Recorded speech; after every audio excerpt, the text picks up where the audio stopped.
جب ہم رمضان اور روزے سے متعلق قرآن کے احکامات کے اوپر غور کرتے ہیں تو یہ احکامات سورہ بقرہ کی آیت نمبر 183 سے 187 کے بیچ میں آئے ہیں، 183 سے 187 کے اوپر۔ ان آیتوں پر غور کرنے سے ایک بات ہمیں سمجھ میں آتی ہے، وہ یہ کہ ان آیتوں کا جو مرکزی موضوع ہے تو وہ ہے تقوی۔ ان کے پیٹرن کے اوپر غور کرنے سے یہ بات کلیئر سمجھ میں آ جاتی ہے۔ جب آپ آیت نمبر 183 کو پڑھتے ہیں، وہاں سے روزے اور رمضان کے احکامات شروع ہوتے ہیں۔ اللہ تعالیٰ فرماتے ہیں کہ یا ایھا الذین آمنوا کتب علیکم الصیام کما کتب علی الذین من قبلکم لعلکم تتقون۔ اے لوگو جو ایمان لائے ہو، ہم نے تمہارے اوپر روزے فرض کیے جس طرح سے تم سے پہلے لوگوں پر فرض کیے تھے، اور اس کی وجہ یہ بیان کی کہ لعلکم تتقون، تاکہ تمہارے اندر تقوی پیدا ہو، پرہیزگاری پیدا ہو۔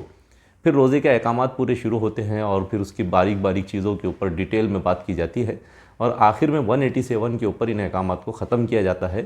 اور آیت نمبر 187 کی اینڈنگ اس طرح سے کی جاتی ہے کہ کذالک یبین اللہ آیاتہ للناس لعلہم یتقون۔ ان تمام احکامات کو بیان کرنے کے بعد اللہ تعالیٰ یہ بات ارشاد فرماتے ہیں کہ اللہ تعالیٰ اس طرح سے اپنی نشانیوں کو کھول کھول کر لوگوں کے سامنے بیان کرتے ہیں، صاف صاف بیان کرتے ہیں، اور اس کی بھی وجہ یہ بتائی گئی ہے کہ لعلہم یتقون، تاکہ ان کے اندر تقوی پیدا ہو، تاکہ ان کے اندر پرہیزگاری پیدا ہو۔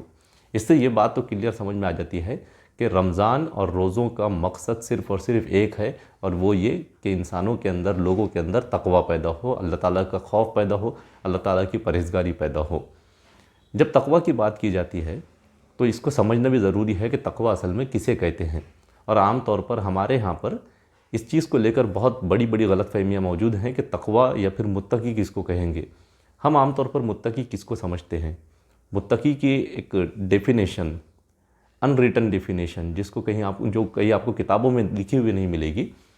وہ یہ ہے کہ کسی انسان نے ایک پرٹیکولر قسم کا لباس پہن لیا، ایک مخصوص قسم کا حلیہ اس نے اپنا بنا لیا، یا پھر ایک مخصوص انداز میں بات چیت کرنا اس نے شروع کر دیا، تو ہم اس کو متقی سمجھنا شروع کر دیتے ہیں۔ متقی کی یہ ڈیفینیشن نہ کہیں قرآن میں آئی ہے، نہ کہیں احادیث میں آئی ہے، بلکہ ہم جب قرآن مجید یا احادیث کو دیکھتے ہیں تو وہاں پر ہم کو تقوی کی ڈیفینیشن کچھ اور ہی نظر آتی ہے، اور اس کو ڈیٹیل میں انشاءاللہ ہم اگلے ویڈیو کے اندر سمجھیں گے کہ اصل میں متقی کون ہوتا ہے۔ آج میں ایک کتاب کے حوالے سے آپ لوگوں کے سامنے یہ بات رکھنے والا ہوں کہ اصل میں تقوی کسے کہتے ہیں۔ یہ کتاب ہے مولانا امین احسن اصلاحی رحمۃ اللہ علیہ کی، جس کا نام ہے حقیقت تقوی۔ اس میں مولانا نے تقوی کی ڈیفینیشن اس طرح سے بیان کی ہے کہ اصل میں تقوی یہ ہے کہ انسان اللہ تعالیٰ کی حدود کو توڑنے، اس کی امانتوں میں خیانت کرنے، اور اس کے ساتھ کیے گئے اپنے عہد کو، اس کے عہد کی بے حرمتی کرنے سے بچ جائے۔ یہ ہے اصل میں تقوی۔ ان تینوں چیزوں کو تھوڑا سا ڈیٹیل میں ہم سمجھتے ہیں۔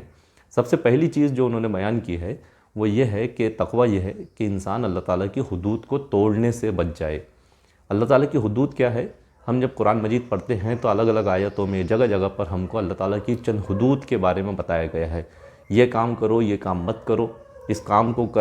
کرنا تمہارے لیے اچھا ہے، اس کام کو اگر تم کرتے ہو تو اللہ تعالیٰ کی نظروں میں تم پسندیدہ بن جاؤ گے، اس کام کو مت کرو، اللہ تعالیٰ کی نظروں میں مبغوض ہو جاؤ گے، اللہ تعالیٰ کا قہر تمہارے اوپر نازل ہوگا۔ یہ سب چیزیں بیان کرنے کے بعد میں اللہ تعالیٰ پھر ایک بات بتاتے ہیں کہ یہ چیزیں ہیں جو اللہ تعالیٰ کی حدود ہے۔ مثال کے طور پر اسی رمضان کے جو احکامات بیان کیے گئے ہیں تو ان کے اندر اللہ تعالیٰ نے 187 آیت کے اندر رمضان کی بہت باریک باریک ڈیٹیلز کے اوپر بات کی ہے۔ تم کھانا کب کھانا ہے، کب نہیں کھانا ہے، کب بیویوں کے ساتھ میں میل ملاپ رکھنا ہے، کب نہیں رکھنا ہے، ان تمام چیزوں کو بیان کرنے کے بعد میں اللہ تعالیٰ نے ایک بات ارشاد فرمائی ہے کہ تلک حدود اللہ فلا تقربوها، یہ اللہ تعالیٰ کی حدود ہے، تم ان کے قریب مت جاؤ۔ اور پھر بعد میں فرمایا کہ کذالک یبین اللہ آیاتہ للناس لعلہم یتقون۔ تو یہ رمضان کے احکامات بیان کرنے کے بعد اللہ تعالیٰ یہ بات ارشاد فرماتے ہیں کہ یہ اللہ تعالیٰ کی حدود ہے۔ اللہ تعالیٰ نے یہ حدود قائم کی ہے کہ تم کو اس وقت کھانا کھانا ہے، اس وقت کھانا نہیں کھانا ہے، اس وقت بیویوں سے میل ملاپ رکھنا ہے، اس وقت نہیں رکھنا ہے۔ یہ اللہ تعالیٰ کی حدود ہے، اور تم کو حکم یہ دیا جا رہا ہے کہ تم اس سے قریب بھی مت جاؤ، فلا تقربوها، تم اس سے قریب بھی مت جاؤ۔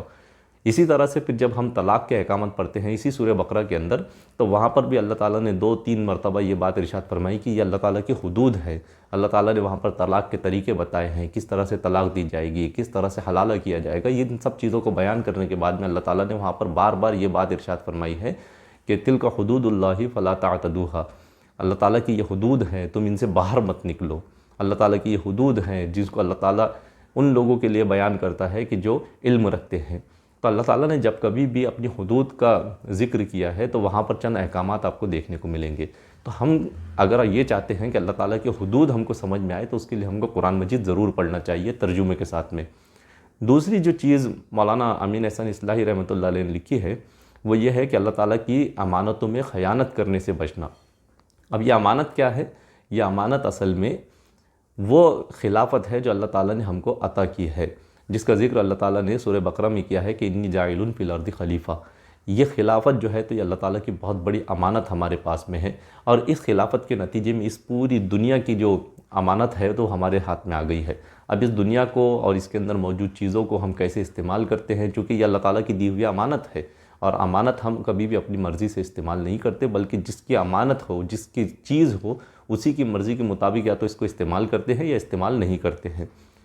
اس خلافت کو اللہ تعالیٰ نے سورہ احزاب کے اندر لفظ امانت سے بھی وہاں پر بھی تعبیر کیا ہے، اور وہاں پر فرمایا کہ ہم نے اس امانت کو آسمانوں اور زمین اور پہاڑوں کے اوپر دیا تھا، ان کے سامنے پیش کیا تھا، لیکن وہ اس کو اٹھانے سے ڈر گئے تھے، لیکن انسان نے اس کو اٹھا لیا تھا۔ تو یہ بہت بڑی امانت ہمارے پاس میں ہے جس کا ہم سبھی کو خیال رکھنا چاہیے، اور اس میں کبھی بھی ہم کو خیانت نہیں کرنی چاہیے۔ اور تیسری چیز جو تقویٰ کی تعریف کے اندر مولانا نے لکھی ہے وہ یہ ہے کہ اللہ تعالیٰ کے ساتھ کیے ہوئے عہد کی بے حرمتی سے بچنا۔ اب یہ عہد کیا ہے؟ یہ عہد سب سے پہلے تو وہ ہے جس کا ذکر سورہ اعراف کے اندر کیا گیا ہے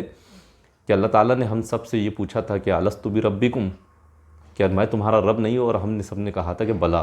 آپ ہی ہمارے رب ہیں، بے شک آپ ہی ہمارے رب ہے۔ یہ سب سے پہلا عہد ہے، اس کو ہم عہد الست بھی کہتے ہیں۔ پھر ایک عہد وہ بھی ہوتا ہے کہ جب ہم کلمے کی شکل کے اندر اللہ تعالیٰ سے وعدہ کرتے ہیں کہ ہم صرف اور صرف اسی کو اپنا خالق، اسی کو اپنا معبود مانیں گے، جس کو ہم لا الہ الا اللہ کے ذریعے سے جس کا اقرار کرتے ہیں، جو عہد ہم کرتے ہیں۔ ایک عہد وہ بھی ہے کہ جو ہم ہر نماز کے اندر اللہ تعالیٰ سے کرتے ہیں سورہ فاتحہ کے اندر کہ ایاک نعبد و ایاک نستعین، ہم صرف اور صرف تیری ہی عبادت کرتے ہیں اور صرف تجھ ہی سے مدد مانگتے ہیں۔ یہ ایسے عہد ہے کہ جو ہم اللہ تعالیٰ سے بار بار کرتے رہتے ہیں،